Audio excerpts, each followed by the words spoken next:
Welcome, residents, to the Dr. DC podcast. My name is producer Richard, and across from me is the doctor himself. Hello, is this recording? It seems to be. Just making sure.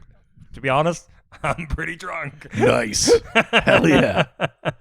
Hell yeah, baby. Yeah. Drunk on Fanagar. Yeah. Yeah. I'm fucking 5 episodes in, and To quote filled to the problematic country singer Morgan Wallen, I'm wasted on you. Oh, God. Is that a thing? Do you not listen to the radio here? No. Every morning they're constantly playing fucking Morgan Wallen. Oh, is he problematic? I think he beat his wife or something. I can't remember. Nah, whatever. Insert problematic country music star issue. Yeah. Fair. Didn't mean to be so flippant about that. Yeah, he beats his wife or whatever. Not like a real that's problem. hardly important. Yeah. We haven't even gotten his side of it. $1 million. $1 million. No, still can't do it. No, I can absolutely do it. Oh, keep going. This is me doing it. That I gotta say, when you said no, I can absolutely do it. That's the closest you've ever been to a Gilbert Gottfried.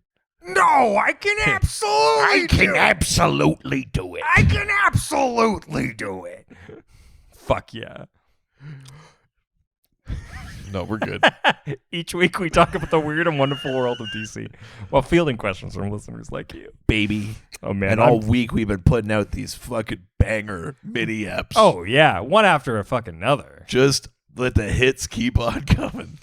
I just did a fancy event and I'm fucking lit as fuck. Let's do this shit. Yeah, you were at a Fidelio party before this. Yeah. Yeah, I drank the blood of the innocents. Yeah. And prayed to the elder gods, and now I'm one of the elite. Yeah. Can't wait. Yeah, that's right. You're a stonecutter now. That's right. Yeah. Who rigs every Oscar night? Yes. Yeah. We do. I've been. If I was ever going to get a Simpsons tattoo, it would be the Stonecutters tattoo. I'm actually surprised you don't have a Simpsons tattoo. Me too. I was this close to getting. So they did the Flash event recently, where they just like not the Flash, no, where they like the tattoo artist created a bunch of like pre-developed work. Yeah. And I was this close to getting the fucking Lisa Simpson one. So. That would have been cool. Yeah, and it was just she was holding a little flag that said science. Oh, that's fun. Yeah, I like that. Yeah, it would have been good. But otherwise, I'm thinking of getting a throat tattoo. Oh? I can't remember what podcast I said this one.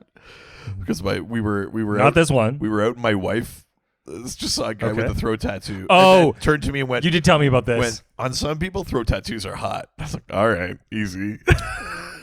Specifically, I meant that guy. Yeah, I mean, obviously. Yeah. No, because what you said was, but not that guy, right? And you were like, she was like, no, that guy. Yeah. Let me be clear. I thought that guy was hot, and that was a roundabout way to say it, but now you forced my hand. Yeah, and we're both looking at him. Yeah. So I thought you meant you were going to get a tattoo that just said throat somewhere. Yeah, well, it's going to be, I'm going to get a tattoo of Nancy Reagan. It's going to say throat goat. Oh, fuck. We are in episode. We are downtown goat. You've been living in a downtown. Been looking for some uptown throat.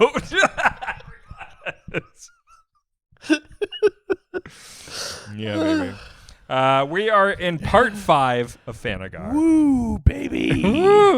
Part 5, day 6. The reckoning. Yes, part 5, day 6.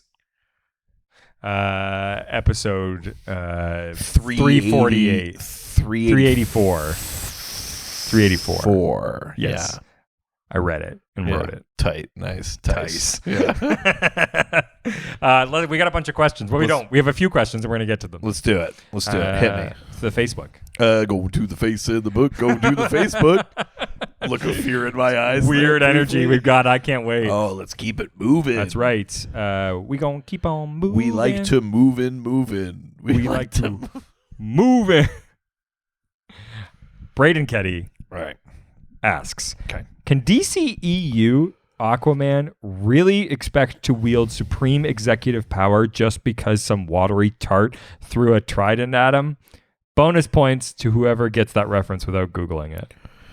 A watery tart? I don't know what the reference is there. But also, to answer the first part of the question, yeah, Atlantis is fucking old school, man. They had like a clash of the combat of the kings or whatever they called it. They had fucking trial by combat. Hell yeah. Atlanteans love that shit. You defeated our king in combat. You're the king now. That's right. It's not the only way it happens. In the comics, there's like a council and stuff, and all these kind of behind the scenes things. It's stuff that gets cut from movies when they make them out of fantasy books. Like in Lord of the Rings, there's like a council in Minas Tirith that crowns Aragorn. Oh. But they have to be convinced that he's the... Isn't there a council of wizards too? Well, there's 5 wizards, Yeah. but it's like there's always these kind of like other things where it's like someone has to crown the king. He goes, so who does that? The subcommittee. You know what I mean? Well, I was going to say something else, but whatever. Apparently it's too alt-right to say. So, we all know who controls Minas Tirith. It's the Jews. We all know.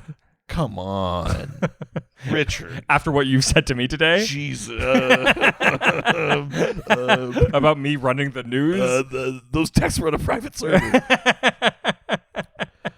Yeah, no, I mean, Aquaman could totally expect to be the king by defeating the king in single combat. Yeah. King yields. He's got the Trident of Atlan. He has all the, he's also the firstborn. Like, he has legitimate claims. I'm the eldest boy.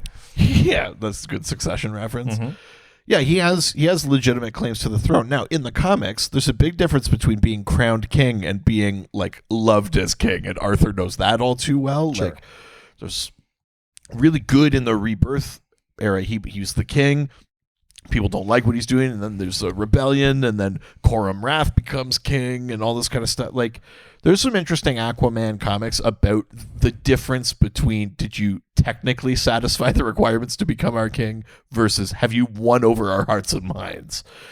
I think the best Aquaman comics, at least from the era of Atlantean monarchy, deal with that in some way. Because they're different things, right? And the big thing with Arthur is that he's kind of an outcast in both worlds.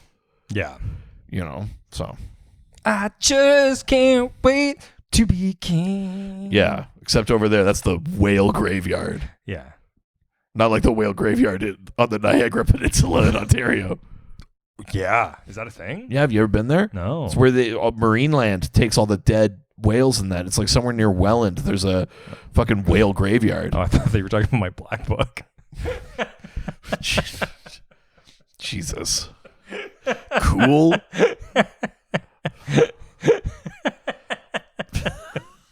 Fuck yeah, bro. I don't know, man.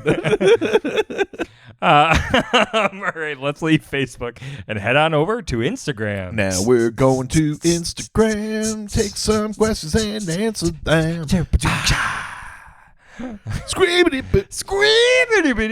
Wow. Nice. Yeah.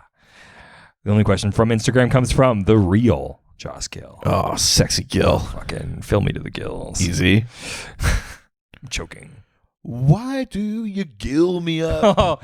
Josh a cup, baby, just to gill me down and josh me around. And then worst of Josh, you never gill baby when you say you gill. But I josh you still. I need Josh. More than anyone gill. And know that you gilled from the Josh. So gill me up. Butter Josh, don't break my gill.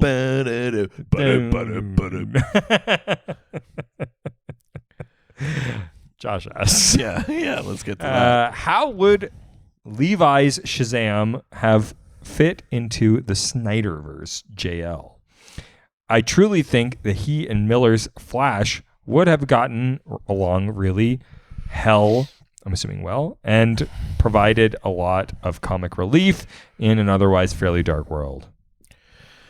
Yeah. I mean, interestingly, two sort of fallen stars slightly. Yeah. in the public esteem. Different reasons and at different scales, but both facing some scrutiny. Sure. Yeah. I mean, I know what you mean. Like Shazam has maybe the most different tone from the other stuff of even the relative Snyder era. Like obviously Aquaman comes out after that and stuff like that too, but Aquaman is still, they're in pre-production and that when Snyder's around. Like things are more or less still moving from what was set up. Now obviously Aquaman makes some choices to ignore a couple of things from Justice League and just move on and do their own take and have their own thing. Shazam, I think, goes even further, right? Because it's more of a family movie, even more of a comedy. Totally. Really playing with the fun of things more than any other of those movies did. So it is a little bit hard in that sense to picture how it would have worked or how Shazam would have been brought in. Like, it's funny, even in those things like the quote, like the plan that Snyder had for the other two Justice League movies, I don't know that Shazam was even, of all the things that were sort of talked about, Green Lantern would come in this way, there'd be the Nightfall thing, the whatever. Shazam wasn't part of it. No. So I actually don't, I don't think you would have seen Shazam in there at all. No, I don't think Shazam so was always going to be on the periphery, at least through that stuff. You know what I mean? Which he's definitely out of the fucking conversation now. I know. Well, and I know, the movie's not necessarily the best one, although I did enjoy it. But like, even at least he would have fit in the tone of Black Adam. The only thing keeping him out of Black Adam was The Rock. Truly. Truly. But he would have fit fine in there. Those movies don't have the exact same tone, but he could have made it in there. But I think actually the template for how Shazam might have fit into a slightly Snydery movie is probably The Flash. Oh, okay. Because think of this movie that's about to come out that we have not seen. Yep. It goes back to Man of Steel. We've got Zod in there. We're dealing with, Ben Affleck in there. We're dealing with a lot of like the Snyder iconography, the Snyder imagery, but the tone of things is intended to be, at least in part, a little lighter, a little funnier. I'm sure the movie's got its drama and stuff too, but you know what I mean? Like I think that's actually probably not plot-wise, but tone-wise, maybe just from what I've seen from trailers, the template of how you would bring a character like Shazam and then match him with Ben Affleck's energy. You know what I mean? It's so interesting because I think that the conversation has been so much like, this is the bridge to like the new DCEU. Yeah. And what's funny is it is, but not in the way that people think. It's not like this is going to be part of that new thing. It's more of just like, this sort of closes up everything that DC has ever had and opened up a new door. I think it's mostly that. I mean, we know some things are going to survive. Yeah. It's probably some casting somewhere or, Peacemaker. Or sure, some like Waller, we know. Yeah. All the gun stuff is definitely all the gun staying. stuff's going to make, like you'd be stupid to ditch Margot Robbie. Like there's a few things like that where it's like, well, they're going to stick it out. But it is funny that, you're right. I do think the Flash movie, at least from the marketing, really seems like a coda. Yeah, it's I know they've been saying we have a script for Flash 2 already. It's like, but would you call it the Flash 2 or would you call it like the Flash : something? Because it's like, you know what I mean? Like, I also get that sense that it's like, and we've closed the chapter. It's really the close of like all DC up to this point, it feels like. I mean, the DCEU stuff. But I mean, like, we're even getting, like, obviously Keaton's in this, like...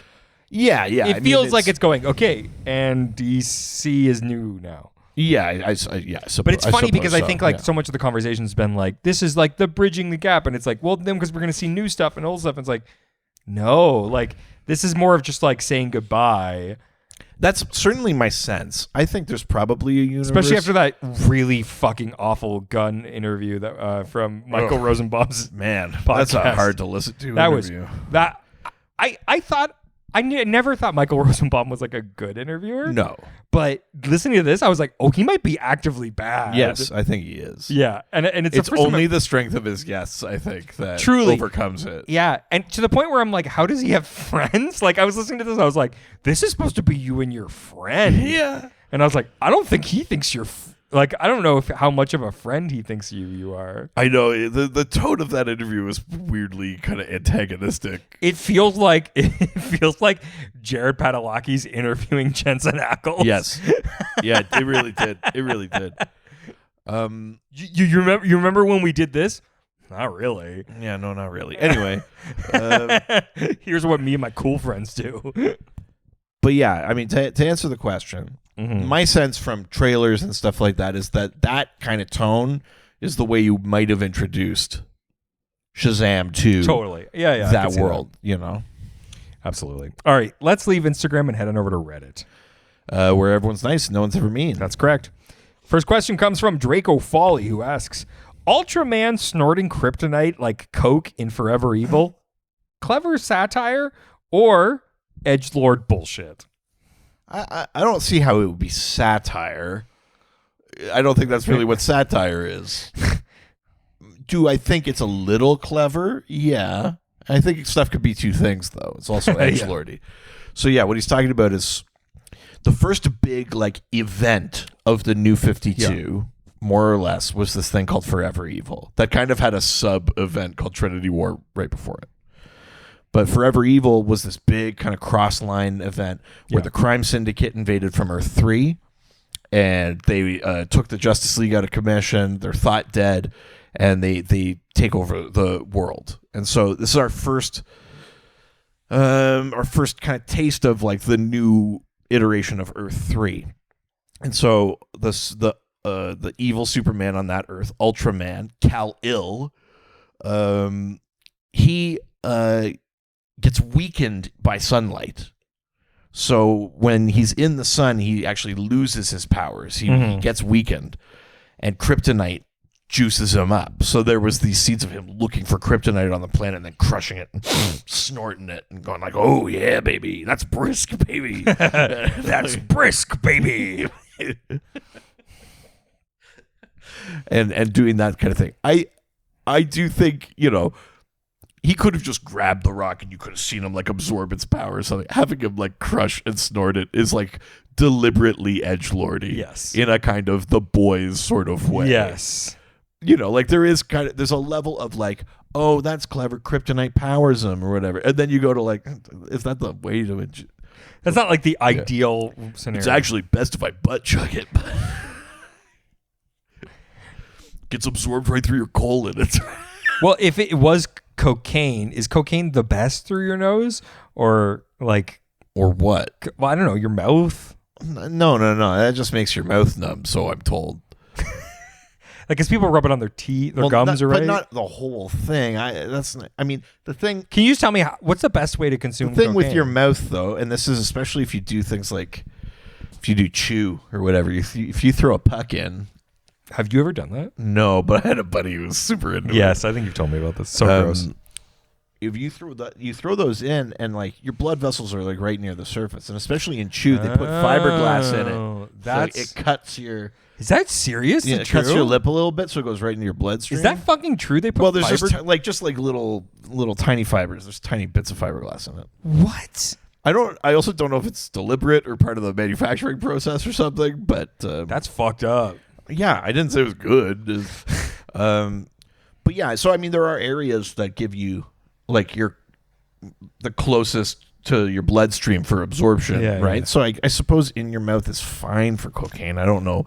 Half the fun is as I'm told, of course, something else about it. And then I mean, butt chugging. That's also the thing, right? Is it supposed to like absorb?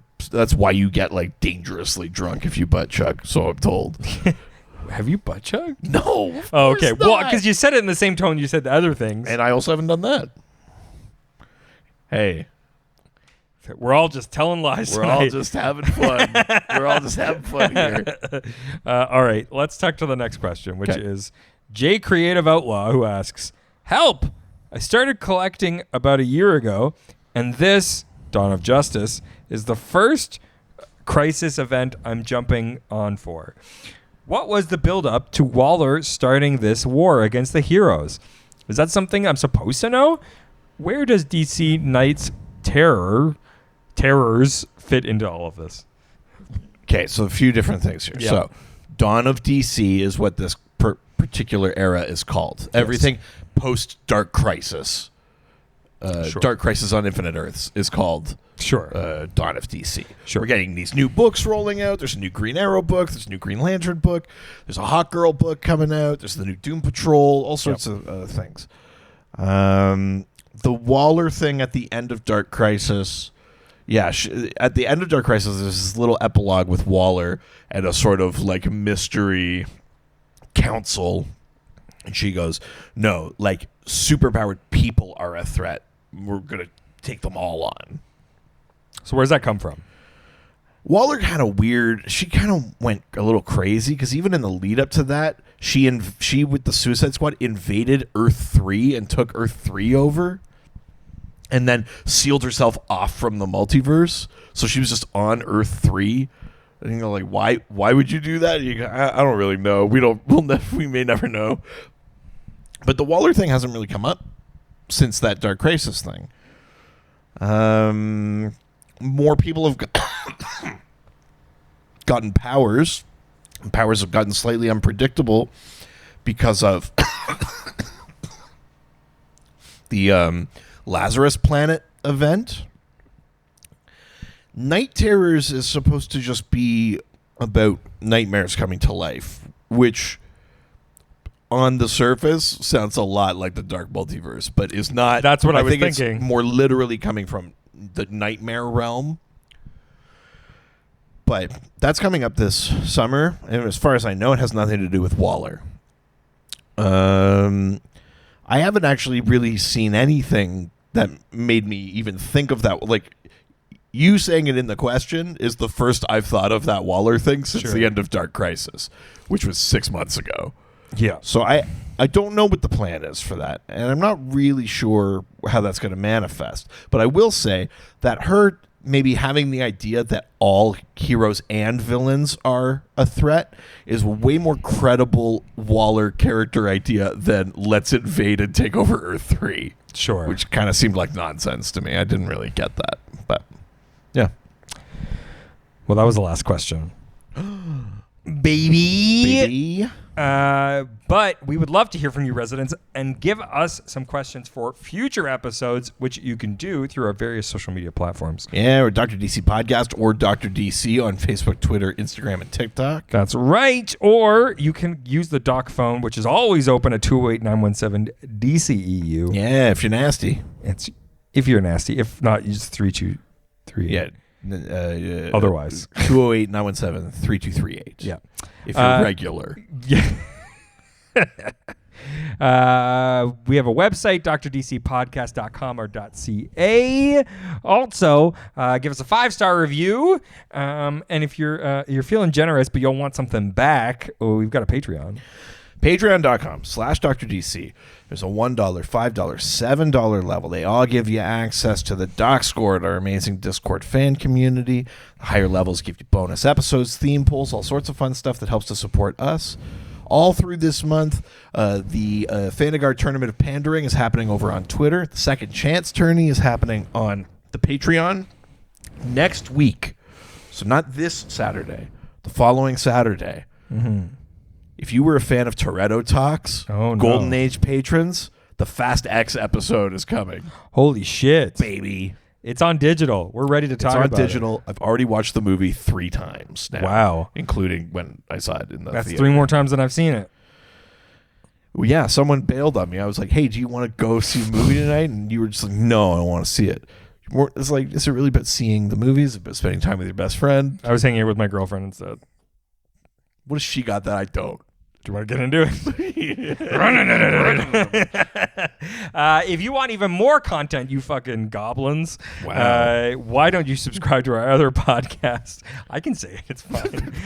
Sorry, hang on. So you are just equating Jewish people to goblins. I just want to I be didn't clear say about that. Whoa, what the fuck? Where would you even get that idea? Oh, sorry, Armenians. There we go. That's better. Yeah, those fucking goblins.